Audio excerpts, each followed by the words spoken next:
হয়েছে, আমি রুটি বেলতে পারি না? তাই তো হ্যাঁ? দেখো আমি বেলছি, তোমরা দেখো, তোমরা পারো? একদম ভারতের ম্যাপ একদম। না তো আবার চলো বন্ধুরা, ভারতের ম্যাপ হয়ে যাবে ভারতের ম্যাপ হোক আর ইন্ডিয়ার ম্যাপ হোক, রুটি কিনা তাই বলো। দেখো কালিদি কিন্তু আজকে ফুল দমে একদম। কালিদি রুটি বললেই হবে আবার কি একদম। ও কালিদি 1 মিনিটে কটা রুটি বেলতে পারবেন?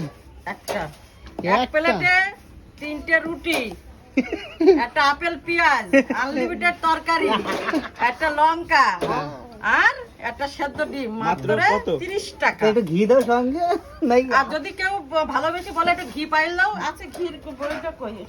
ও কালিদি এটা কি কম্বো চালু করলেন নাকি? হ্যাঁ? আপনার দোকানে কম্বো চালু করলেন? এটা আমাদের কম্বো অনেকদিন আগে থেকে চালু, তোমরা জানো না? আচ্ছা। তোমরা জেনে নাও, এক প্লেটে 3টে রুটি, একটা সেদ্ধ ডিম, একটা লঙ্কা, একটা পেঁয়াজ, একটা আলু ভাজা, হুম। একটু সবজি দিয়ে মাত্র 30 টাকা। যাতে হয় না ট্রেনের টিকিট শিয়ালদা পর্যন্ত আপ ডাউনের টিকিট হয়ে যায়। ও বাহ বাহ বাহ, দারুণ দারুণ। একসঙ্গে সব হয়ে গেল হ্যাঁ।